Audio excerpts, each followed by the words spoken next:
Los piratas informáticos son los forajidos de la era de los ordenadores. Husmean, roban, esparcen virus. Hoy en día ya nadie habla bien de ellos, pero no siempre ha sido así.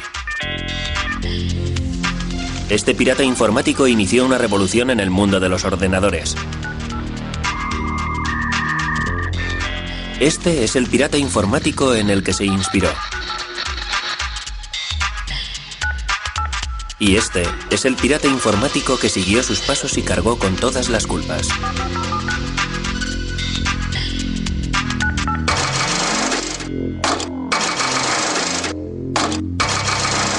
Historia secreta de los piratas informáticos. Estos tres rebeldes tecnológicos son los pioneros de la piratería electrónica. Para Steve Wozniak, la piratería informática es algo que tiene que ver con la creatividad. Logramos que la humanidad sufriera un gran cambio con aquellos pequeños ordenadores. Para John Draper, la piratería informática consiste en experimentar. Consiste en desmontar algo para mejorarlo, para conseguir que haga cosas diferentes, cosas más inteligentes. Hola, es Steve. estupendo ¿Qué tal volver te va, a verte? chico? En cuanto a Kevin Mitnick, la piratería informática es una forma de subversión. Se trata de revelar conocimientos prohibidos, de hacer travesuras, de intentar ser más listo que los demás. Se trata de buscar información. Es un reto intelectual.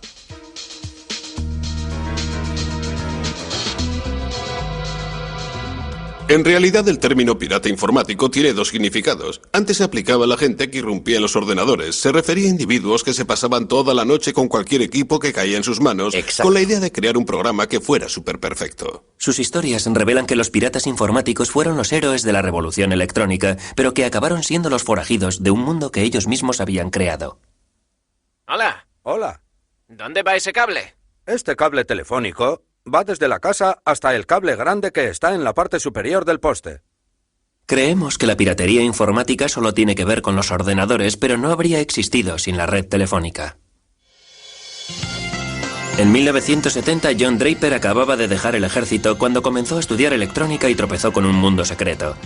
Todo empezó con una llamada de un sujeto llamado Denny, quien le prometió que le revelaría los secretos de una nueva moda, la manipulación de los teléfonos.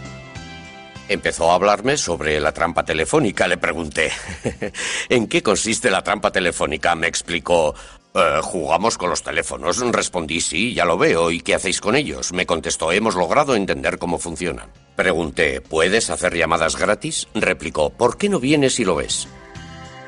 Fui a su casa y cuando abrió su padre dije, he venido a ver a Denny. Contestó, ven conmigo. Me llevó a su habitación que estaba totalmente a oscuras. Dije, ¿le importa encender la luz? Me respondió, todos son ciegos, no necesitan las luces. Empezamos a charlar y dije, enséñame la manera de hacer una llamada gratis, me interesa mucho.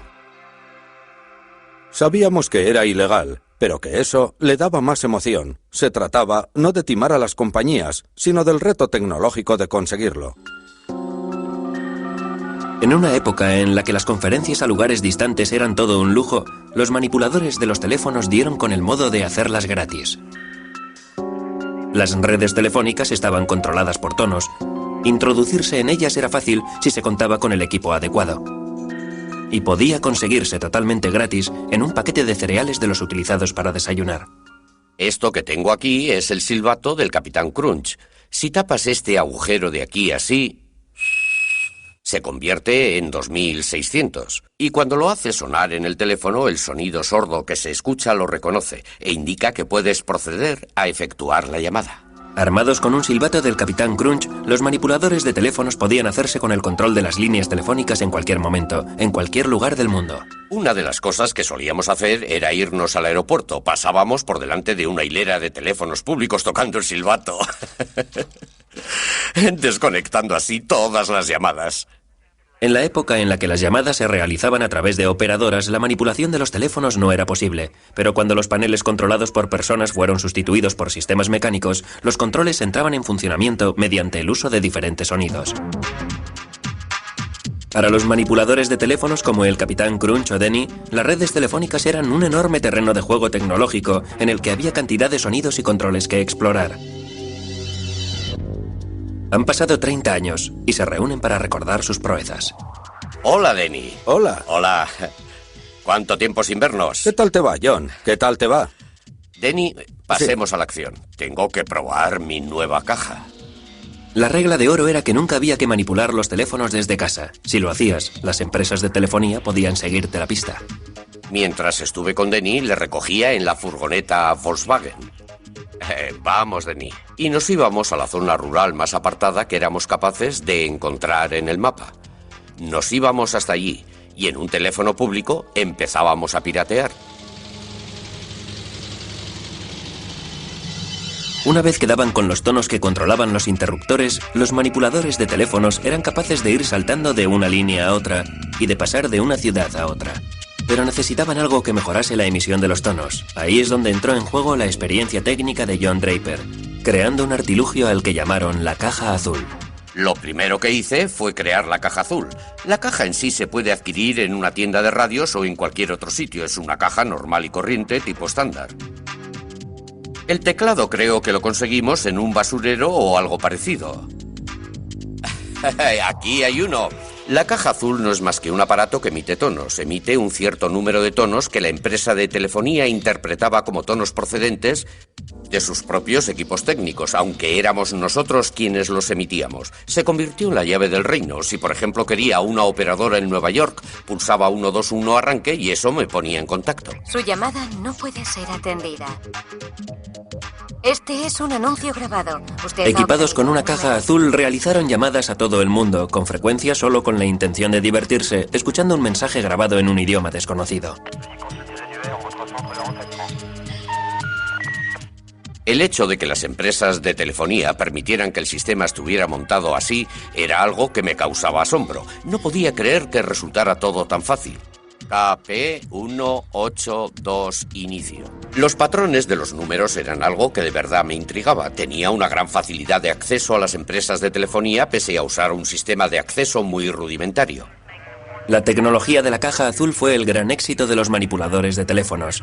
Su red invisible se extendió y no pasó mucho tiempo antes de que los manipuladores empezaran a mantener contactos secretos a través de las propias líneas telefónicas. La mayoría de nosotros solo hablaba por teléfono por hablar. Solo hablábamos de lo que hablan los jóvenes, de sus amigas y de cosas por el estilo. Hablamos por teléfono con una operadora de California.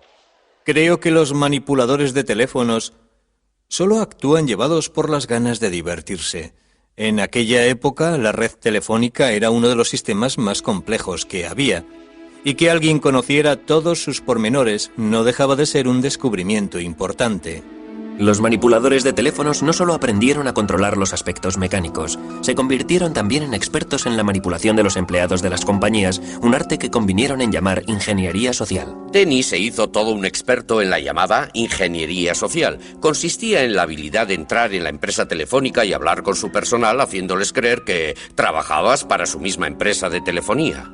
¿Qué tal te va, Ron? Bien, soy Bob. Tenemos que llevar a cabo una prueba de transmisión. ¿Qué tal te va, Ron? Bien, soy Bob, del despacho Alpine de Phoenix, Arizona. Desconectamos el manguito de plomo de la arandela y luego la volvemos a colocar. Podía llamar a la sala de organización, podía decir, les estamos hablando desde Fresno. Hemos detectado que están teniendo un error en la línea interurbana. Podrían decirme cuál es el número de dicha línea y podrían facilitarme el número de identificación y lo hacían. Finalmente, las empresas de telefonía se dieron cuenta de la intrusión. Muchos de nosotros recibimos advertencias varias veces de los agentes especiales de las compañías telefónicas, de los encargados de seguridad de las compañías. Las conferencias de los manipuladores pronto se llenaron de historias sobre investigaciones llevadas a cabo por agentes de las empresas de telefonía, sobre todo por el famoso señor Duffy. El señor Duffy decidió hacer una visita a Bill. La madre de Bill permitió al señor Duffy hacer todo lo que quiso. Uno de aquellos agentes especiales solía hablar conmigo a veces. También habló en algunas ocasiones con mi padre con la esperanza de que yo dejara todo aquello. Posteriormente, Duffy fue a visitar a Bill a la escuela. No creo que Bill le dijera nada. Dejábamos de hacerlo durante una temporada, pero como nos divertía, volvíamos a hacerlo una y otra vez. El señor Duffy pronto quedó eclipsado por una amenaza mucho más seria: ser expuestos a la luz en un medio de comunicación de difusión nacional, gracias a Ron Rosenbaum, un periodista neoyorquino. Fue como entrar en el mundo de los forajidos electrónicos de Alicia en el País de las Maravillas. Estaban enviando mensajes fuera de los canales convencionales y además estaban creando el miedo a la intromisión en las comunicaciones. Creo que los manipuladores del teléfono respondían a la paranoia generalizada que sentía el público respecto a los teléfonos y a las comunicaciones.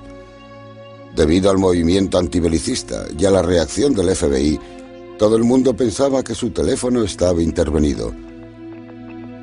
El teléfono fue una especie de foco de paranoia general sobre la intrusión del Estado, sobre la falta de intimidad, sobre toda esa clase de cosas. Rosenbaum logró dar con la pista de Denny y Joe Angresia. Sin embargo, el Capitán Crunch se mostró más esquivo. El Capitán Crunch era uno de los grandes personajes norteamericanos, una especie de superhéroe de fantasía creado en el país. Todos los que fueron entrevistados por Ron Rosenbaum habían mencionado al Capitán Crunch. Por esa razón le llamé y le dije, no nos gustaría que publicara usted ese artículo porque, en serio, no es una buena idea.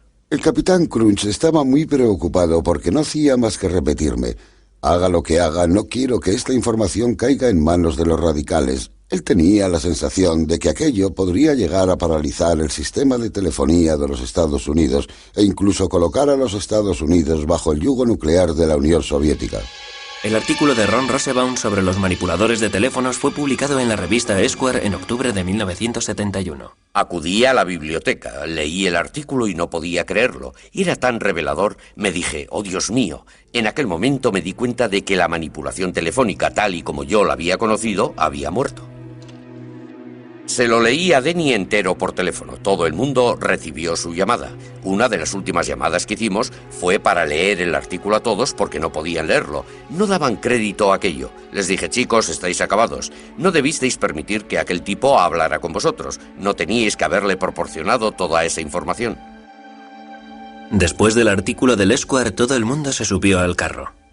Hola a todos. ¿De quién es el número 2374059? Mío y de Paul. Después, todas aquellas fuerzas tan poderosas se unieron sobre todo con la idea de robar. En algunos casos no pasó de una especie de vandalismo juvenil, ya saben, del tipo de estoy haciendo algo malo a que es chulo, pero en otros casos hubo afán de lucro. Bueno, en nuestro programa acelerado para cazar a los manipuladores de teléfonos que cada vez tienen más éxito, detectamos que algunos son hombres de negocios, detectives privados, agentes de bolsa, concesionarios de coches. Hasta hemos detectado a algunos que pertenecen al crimen organizado. La reacción afectó a los pioneros de la manipulación telefónica tan duramente como afectó a sus parásitos.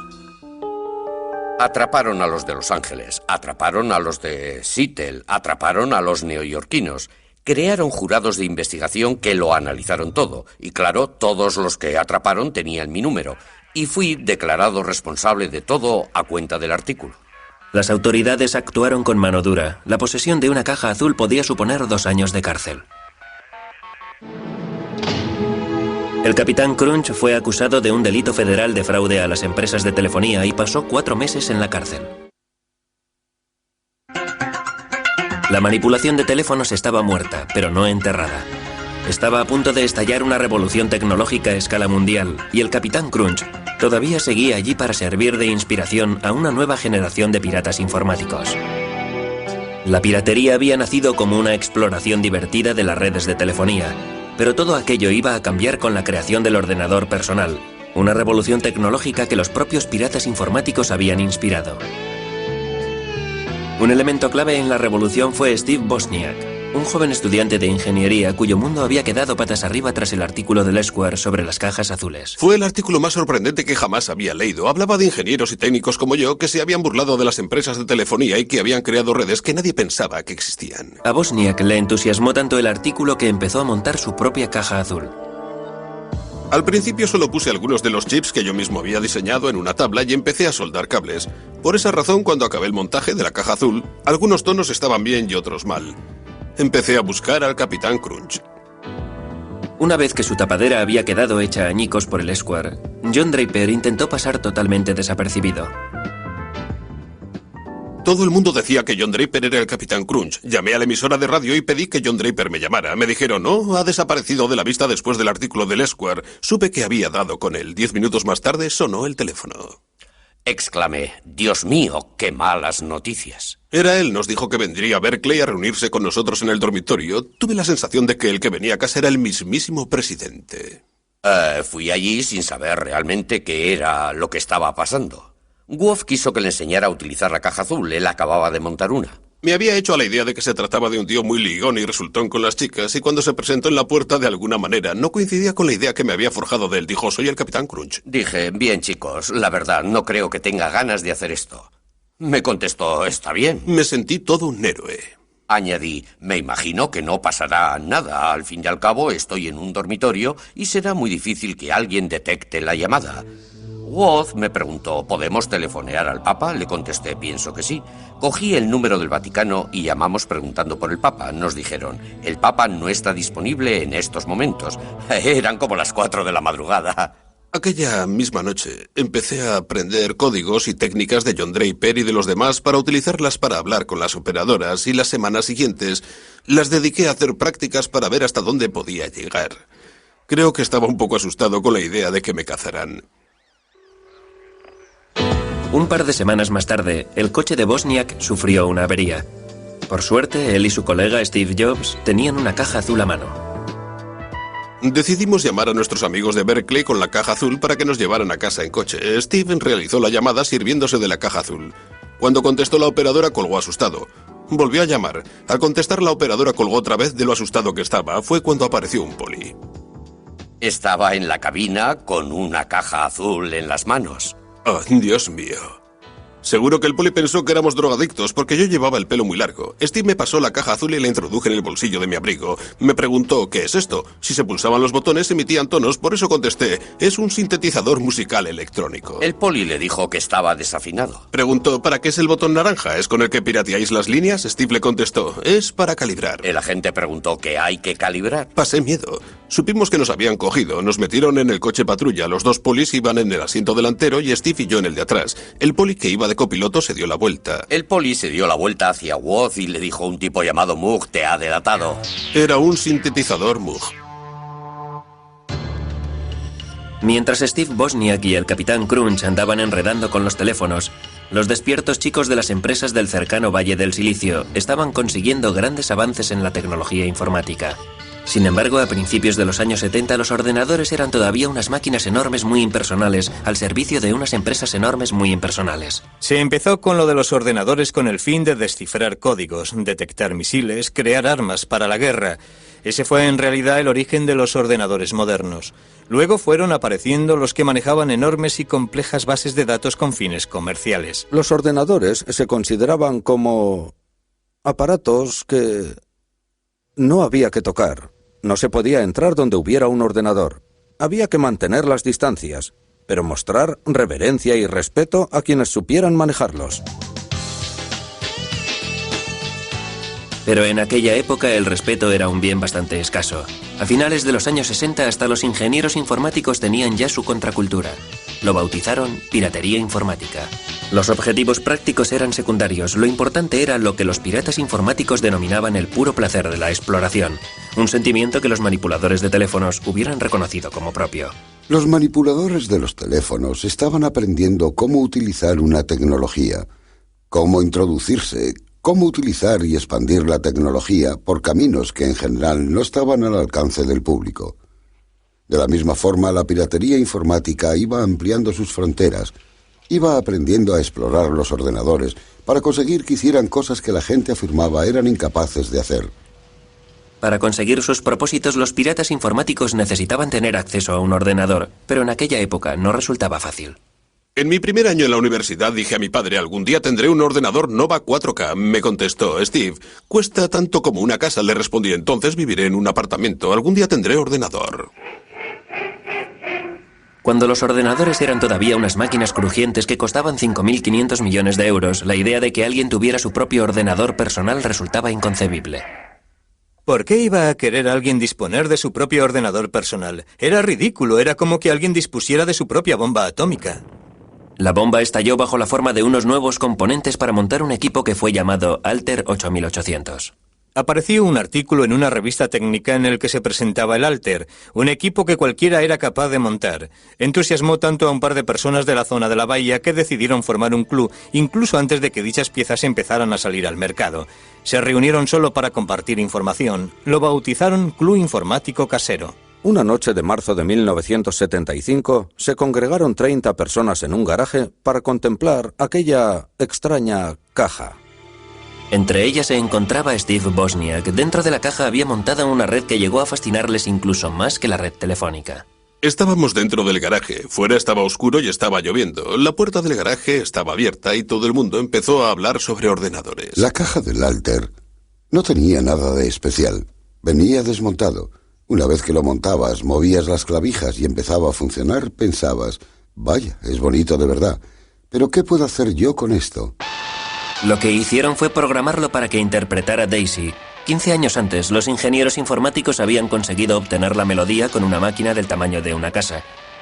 En aquellos momentos, los piratas informáticos estaban consiguiendo lo mismo con un ordenador casero. Aquella primera reunión despertó tanto mi interés que los encuentros bisemanales se convirtieron en lo más importante de mi vida. Al club casero enseguida se le quedó pequeño el garaje. La piratería informática estaba ganando terreno.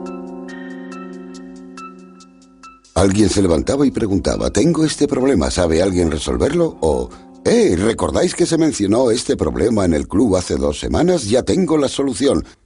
Fue un formidable intercambio de información. En el club me dediqué a pasar esquemas a todo aquel que quisiera hacerse con ellos. Saqué toneladas de fotocopias porque me sentía orgulloso de que vieran mi trabajo. Lee Felsenstein se convirtió en el moderador del club. Lo organizó todo muy bien, respetando el talante de nuestro cometido, que consistía básicamente en compartir toda la información.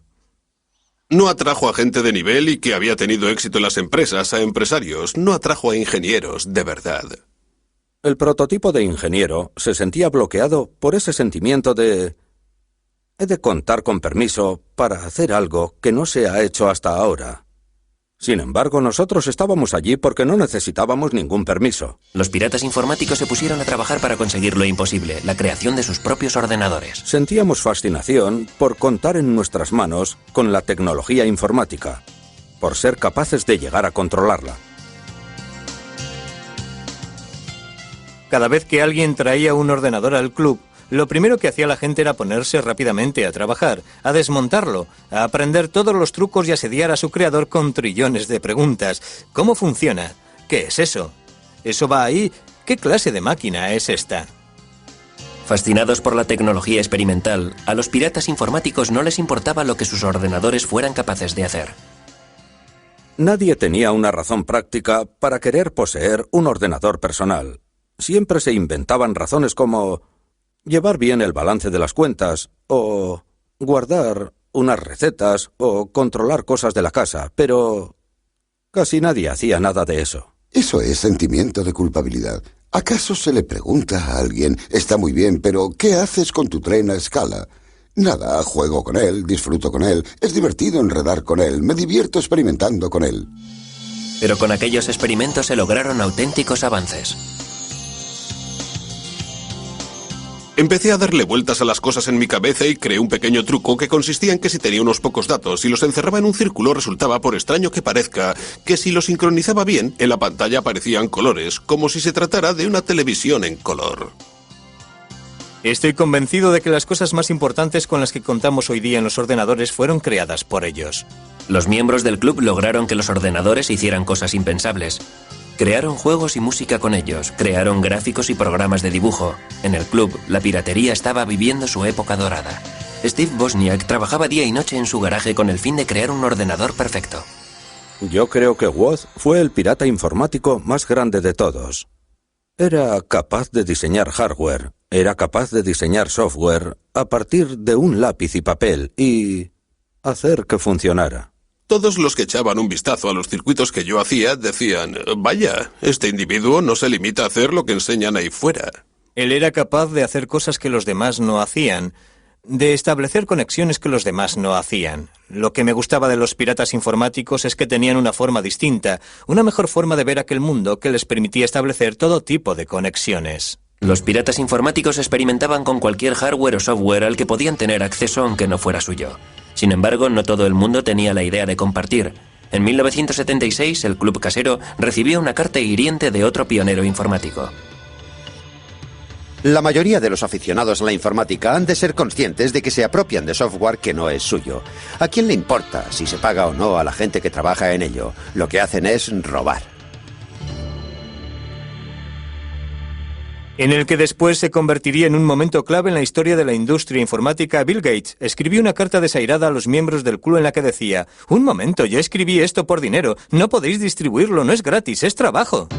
La carta de Bill Gates fue un presagio de lo que se avecinaba. Los ordenadores personales estaban a punto de convertirse en un gran negocio, tal y como Wozniak descubrió cuando su invento de garaje se transformó en el primer ordenador Apple. Cuando creó el Apple I, no le preocupó lo más mínimo haber inventado un nuevo producto. Él solo quería un ordenador que funcionara como él quería que funcionara, con todas las particularidades y características de diseño que a todo aficionado le gustaría que tuviera su ordenador. Steve Jobs, su compañero de universidad, que no había intervenido en la creación del hardware ni del software, dijo: «¿Sabes? Podríamos venderlos». Wood le respondió: «Tranquilo, hombre, tranquilo». La nueva empresa de Wozniak y de Jobs pronto creó el Apple II tras el Apple I. El ordenador de aficionado de Wozniak se convirtió en un producto de consumo muy apreciado. El Apple II introdujo la idea de que lo que se compraba era una caja de plástico parecida a una radio o a un aparato de alta fidelidad. Uno se lo llevaba a casa, lo enchufaba y empezaba a funcionar. Al tener que montar los primeros Apples a mano en el dormitorio de Wozniak, el proyecto no tenía visos de ser muy ambicioso. Pronto fue muy diferente. Steve me llamó por teléfono y me dijo: «Adivina, tengo un encargo de 54.000 euros». Solo habíamos puesto unos cientos de euros entre los dos y siempre nos preguntábamos si alguna vez lo recuperaríamos. De pronto me dice que tenemos un encargo de 54.000 euros. Supuso una conmoción enorme. En 1982 las ventas de Apple habían superado los 540 millones de euros anuales. La piratería informática y los negocios no eran compatibles. Los días del club cibernético casero estaban contados. Quizá acudí a unas cuantas reuniones más del club, pero empezó a dejar de ser lo más importante de mi vida. Lo más importante empezó a ser la empresa, Apple Computers. Tenía que dedicar más tiempo y energía a los productos que iban a salir a la venta. Al formarse empresas del tipo de Apple, al transformarse en negocios serios, tuvieron que empezar a introducir secretos. No podían contar a sus colegas del club informático casero cuáles eran sus planes para los nuevos productos, en qué estaban trabajando, porque sus competidores podrían haberse infiltrado allí y decir: «Caray, ¿Apple está haciendo eso? Hagamos nosotros algo parecido». Creo que al final fue esto lo que acabó con el club. El club informático casero se reunió por última vez en 1986, dejando atrás no solo Apple, sino 23 empresas informáticas creadas por diferentes miembros del club. Los piratas informáticos podían afirmar que habían creado el mundo moderno, pero este era un mundo en el que ellos ya no eran bienvenidos. El 15 de febrero de 1995 concluyó una persecución de 2 años cuando agentes armados del FBI localizaron a un buscado delincuente en un edificio de apartamentos en Carolina del Norte. La piratería informática estaba a punto de convertirse en una profesión fuera de la ley. FBI, acérquese a la puerta, traigo una orden de arresto. A la 1:30 de la madrugada llamaron a la puerta. No miré el reloj de la pared porque de haberlo hecho no habría respondido. ¿Quién es?, pregunté. Me contestaron: el FBI. Buscaban a Kevin Mitnick, un pirata informático cuyas intrusiones en los ordenadores de otras personas le habían convertido en el enemigo público número 1. Mitnick, por muchas razones, se encontraba en el lugar equivocado en el momento equivocado. Internet estaba despegando. Había muchas cosas en juego en aquella época y creo que Mitnick fue el chivo expiatorio de los medios de comunicación y de parte de la administración. Lo presentaron como una especie de coco. 20 años después de que Mitnick fuera arrestado, los piratas informáticos habían hecho saltar la chispa de la revolución informática. Los miembros del club informático casero habían logrado arrebatar a las empresas el control sobre los ordenadores y lo habían puesto en manos de gente corriente. Kevin era hijo de aquella revolución. En el instituto, todo el mundo fumaba drogas, bebía, iba a fiestas. Yo no estaba metido en aquello. Por la razón que fuera, no me gustaba salir. Yo disfrutaba con aficiones... Bueno, aficiones que eran mucho más individualistas. En la generación de Mitnick había todo un campo electrónico que explorar. Las empresas y las administraciones empezaron a conectar entre sí sus ordenadores. El sistema telefónico ofrecía un atajo a esas redes tan seductoras. Era como si la red fuera el universo. Star Trek. Era ir donde jamás había estado el hombre. La red informática, las redes telefónicas. Era ir a donde jamás había ido un pirata informático. No disponía de un ordenador personal. Empezó a piratear en la cadena de tiendas Radio Shack. Utilizaba los módems de los ordenadores de las tiendas para entrar en ordenadores de otros lugares. La nueva generación de piratas informáticos se inspiró en los forajidos electrónicos de épocas pasadas, como el Capitán Crunch, el manipulador de teléfonos. Era alguien a quien yo admiraba mucho, debido a su inteligencia, debido a sus habilidades y a sus conocimientos del sistema telefónico. Al igual que los manipuladores de teléfonos, Mitnick utilizó una amplia gama de habilidades para llevar a cabo la piratería informática. Tan importante como saber hacerlo era la ingeniería social, la habilidad para engatusar y trampear, para hacerse con información útil a través de empleados ingenuos. Con solo 17 años, Mitnick y sus amigos fanfarroneaban de haber logrado burlar a un guarda para introducirse en el mismísimo cuartel general de una empresa de telefonía y robar unos importantes manuales técnicos. Fue como entrar en una tienda de golosinas. Queríamos leer aquellos manuales para enterarnos de cómo funcionaba todo el sistema. Aquel delito le valió una condena adecuada a su edad. La empresa de telefonía estaba molesta porque alguien había tenido la osadía o la audacia de hacer aquello y porque ella misma no se había preocupado de su sistema de seguridad. Su sistema de seguridad era totalmente inoperante. El arresto de Mitnick creó un patrón para el futuro. Kevin continuó teniendo problemas. Tenía una capacidad más que notable para ser arrestado. Mitnick no fue el único que tenía problemas. Los oficiales de la NASA en Huntsville se percataron de que a finales de junio personas no autorizadas se habían introducido varias veces en un ordenador en el Centro Marshall de Vuelos Espaciales. Fueron lo suficientemente listos como para borrar la clave de entrada y la de salida. Los piratas informáticos, como ellos mismos se autodenominan, no solo fueron listos, sino muy arrogantes. Dejaron grabados mensajes en el ordenador como «No podéis cazarme». Yo creo que es algo biológico. Creo que hay gente que siente inclinación a hacerse pirata informático y gente que no. Se puede ver en los niños. Hay niños que se ponen delante de un ordenador y exclaman «Dios mío, por fin soy capaz de expresar una parte de mí mismo». Las investigaciones llevaron al FBI a la casa de 4 adolescentes, todos los cuales iban a un colegio elitista. Allí es donde Michael Strickland dice que consiguió el número del ordenador de la NASA. Bueno, el número estaba en la lista del módem de Huntsville como un número más. Evidentemente era un error. A pesar de todo, tomé la decisión de hacer la llamada.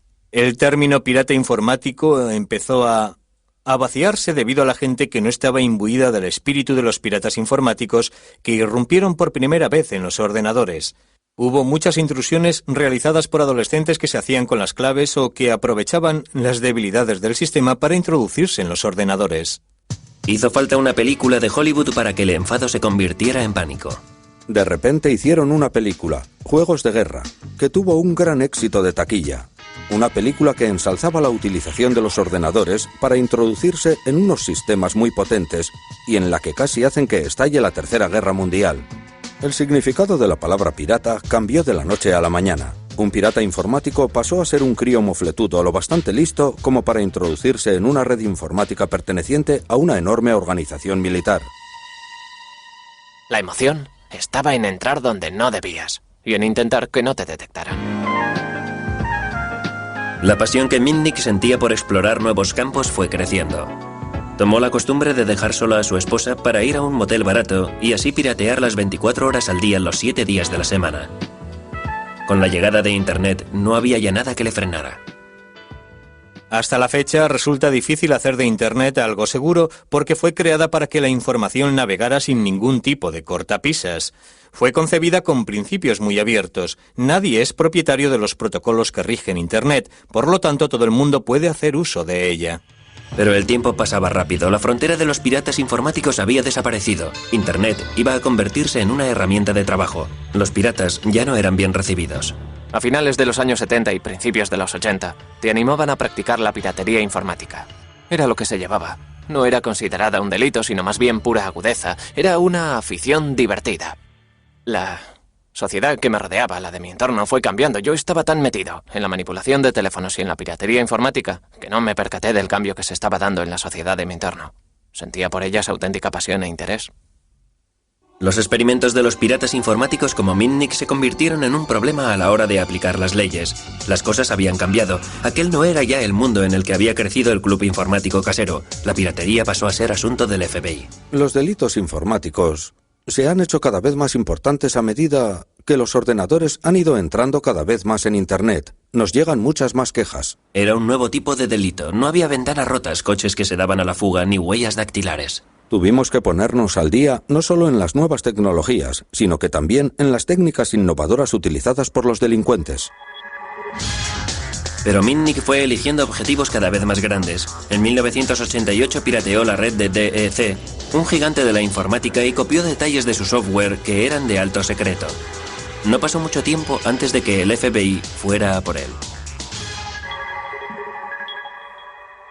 Abrimos una investigación sobre el robo de software referente al desarrollo de un sistema operativo de la Digital Equipment Corporation. Mitnick fue arrestado en 1988. En 1989 fue declarado culpable y posteriormente cumplió condena en una cárcel federal. DEC declaró que el pirata Lado Oscuro le había causado daños por valor de 4.300.000 euros. En el juicio, Mitnick se dio cuenta del miedo que el mundo sentía por los piratas informáticos. Hubo un fiscal que en el juicio se acercó al juez federal y le dijo: si el señor Mitnick se acerca a uno de los teléfonos que utilizan los reclusos para hacer sus llamadas, sería capaz de iniciar una guerra nuclear. Yo estaba allí sentado ante el juez. No daba crédito, fue ridículo. El juez se contagió en gran medida de la historia del caso y ordenó que fuera aislado en una celda. Me tuvieron aislado en una celda durante 8 meses, basándose en el temor de que fuera capaz de iniciar una guerra nuclear a través de un teléfono. Creo que solo le sacaban de la celda 1 hora al día, y para hacerlo le ponían los grilletes. En 1989, tras un año en la cárcel, Mitnick fue puesto en libertad vigilada y le conminaron a que asistiera a un centro de rehabilitación para que se curara de lo que el juez denominó adicción a la informática. Finalmente fue a vivir al apartamento de su padre, pero era ya un hombre marcado. La empresa de telefonía controlaba las 3 líneas de teléfono que mi padre tenía en su apartamento. Quise averiguar quién estaba detrás de todo aquello y por qué. Averigüé quiénes eran los investigadores en Pacific Bell que habían instalado los equipos. Así que empecé a recoger información. ¿Que cómo recoge uno información? Interceptando las comunicaciones. Pude hacerme con la clave de sus buzones de voz, algo parecido a los contestadores automáticos de las casas. Escuchaba los mensajes e intentaba recopilar toda la información que tenían cuando hablaban de mí. El gobierno dijo que aquello era irrumpir en un ordenador. Emitieron una orden de arresto porque había violado mi libertad vigilada. En fin, eso es lo que pasó. Así que aquello me irritó muchísimo y dije: cogedme si podéis. En diciembre de 1992, cuando el FBI fue a detener a Mitnick, este había volado. Se fugó porque no se fiaba del gobierno, no se fiaba del FBI y estaba convencido de que si hablaba con ellos le meterían otra vez en la celda, en una celda de aislamiento. Estaba dispuesto a hacer lo que fuera para no volver de nuevo a aquella celda. Fue toda una aventura. Me fui a otra ciudad, a un hotel, encontré un sitio donde vivir, encontré trabajo en un bufete de abogados y empecé una nueva vida a partir de cero. Pero claro, tuve que reconstruir el pasado. Lo hice sobre mí mismo, inventándome referencias. Creé una nueva identidad en la que así podría apoyarme. Conseguí información completa de todos los que se habían licenciado en Ciencias de la Información. Luego busqué un nombre que me gustara, claro. Y di con el nombre Eric Weiss. Yo ya sabía que Eric Weiss había sido el verdadero nombre de Harry Houdini.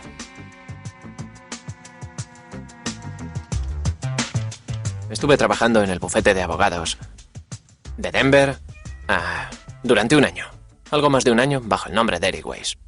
Y lo que propició mi caída fue que seguí con mi afición a la piratería informática.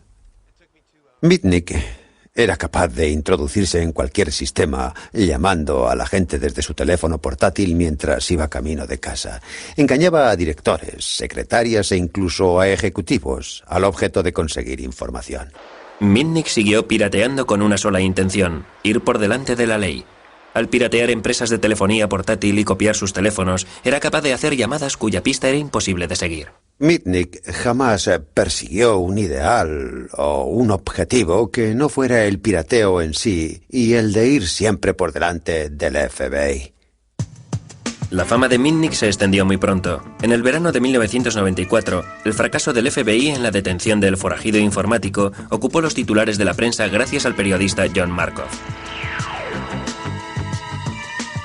Se trataba de una buena historia, es decir, era un joven que ya había sido arrestado y que lograba zafarse de la ley gracias a sus habilidades. Sencillamente, era una buena historia. Fue el quien creó el mito de Kevin Mitnick, el John Dillinger del ciberespacio. Creo que presentaron más de 60 denuncias sin pruebas que figuraban como hechos, como por ejemplo que había irrumpido en el Nora. Contaron historias falsas sobre el banco Security Pacific y que había pinchado los teléfonos del FBI. El retrato que Markoff hizo de Mitnick caló hondo en el miedo creciente que sentían tanto las empresas como el público en general, que empezaban a acostumbrarse a la idea de una vida enganchada a los cables. Era una época en la que se hablaba de Internet. Estaba apareciendo la web a nivel mundial y la gente pensaba, podemos utilizarlo en el día a día y en los negocios. Si lo vamos a utilizar en los negocios, hemos de asegurarnos que los sistemas sean muy seguros, porque si vamos a mover millones de euros y vamos a disponer de información de clientes o de empresas, no puede ser algo que esté en la red al alcance de cualquiera. Nos interesa que toda esa información esté solo a disposición de la gente para la que queremos que esté disponible. Todo el mundo depende de los ordenadores. Los transportes, los bancos, la bolsa. De alguna forma la informática está presente en todo lo que hacemos. Cuando levantamos el teléfono, también es pura informática. Y solo la gente que no está familiarizada con dicha tecnología piensa que se trata de algo místico, algo mágico, y que ese tipo del que hablan es el enemigo público número 1 porque es capaz de manipular las cosas y cargárselo todo. Cuando por fin el FBI detuvo al enemigo público número 1, este residía en Carolina del Norte bajo el seudónimo de Tom Case. FBI, acérquese a la puerta, traigo una orden de arresto. Se han equivocado de hombre. Compruebe el buzón en el piso de abajo. Inmediatamente me puse el teléfono. Les dije a mis familiares dónde estaba, porque no tenían ni idea de que residía en Carolina del Norte. Me puse en contacto con mi abogado. ¡Un momento! Le conté que tenía al FBI en la puerta. Y acabé abriendo la puerta, solo un poco, para mirar. ¿Quiénes son ustedes? Inmediatamente empujaron la puerta y preguntaron, ¿es usted Kevin Mitnick? Respondí no y dije, ¿me llamo Tom Case? ¿Por qué han irrumpido ustedes en mi casa? ¿Acaso no comprueban los buzones antes de importunar a alguien? Hice el papel de ingenuo y de que estaba enfadado. ¿Traen una orden de registro? La tenemos si es usted Kevin Mitnick. Dije, ya, pero no soy Mitnick. ¿Dónde está la orden? Y me dijeron, queremos llevarle al cuartel general del FBI para comprobar sus huellas dactilares y ver si realmente es usted o no Kevin Mitnick. De acuerdo, dije, por supuesto. Y añadí, deme su tarjeta, dígame a qué hora quiere que me presente mañana y allí estaré. Me dijeron, no, tenemos que llevarle ahora mismo, no tenemos ningún interés en que esto se retrase. Arrestadle, ponedle las esposas. Y así me arrestaron. Mitnick volvió a estar entre rejas.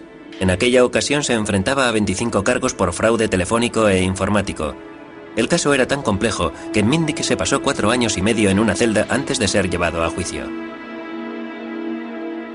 Estuvo retenido en una cárcel del condado. Le golpearon, le hicieron un montón de cosas para que se enterara de que el gobierno estaba dispuesto a aplicar mano dura. La administración le dejó bien claro que podía ser acusado en distintas jurisdicciones, que podría enfrentarse a juicios múltiples. Durante mucho tiempo no hubo pruebas en su contra. El único juicio que Kevin Mitnick tuvo fue el que se llevó a cabo en el New York Times y en los medios de comunicación. Mitnick fue acusado de robar 86,5 millones de euros en concepto de software a las empresas que había pirateado. Como defensa, él se basó en la ética del pirata informático, que dice que copiar software no es robar. Para cometer un fraude informático tienes que quitarle a alguien su dinero o sus bienes y... En mi caso no se habló de dinero y en cuanto a lo de los bienes... ¿Privas a alguien de sus bienes y solo te limites a hacer una copia de ellos? ¿De veras haciendo eso le estás privando a una persona de sus bienes? El gobierno jamás obtuvo nada.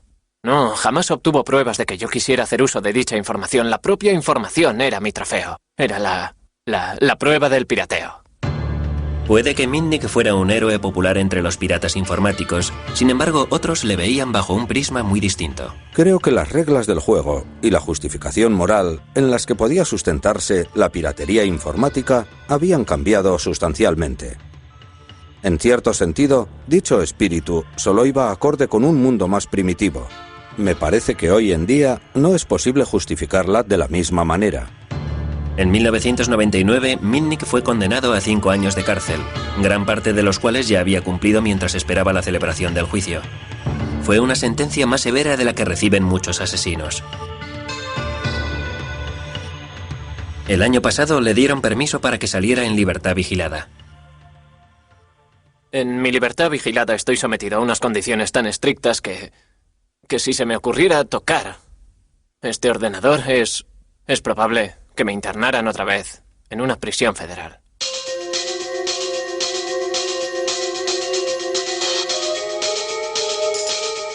Puede que a Mitnick le hayan prohibido que toque un ordenador. Sin embargo, le está permitido reunirse con sus héroes, los piratas informáticos, el Capitán Crunch y Steve Wozniak.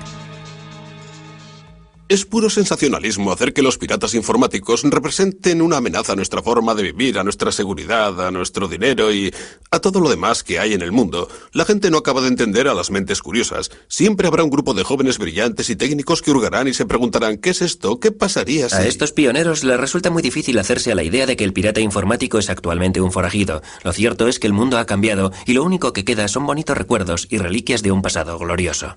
Oh, hace 30, 40 años o algo por el estilo. ¿Os trae eso viejos recuerdos? Claro que sí. No hay nada que yo cambiaría por el éxito que tuvo Apple, excepto el año que pasé en Berkeley.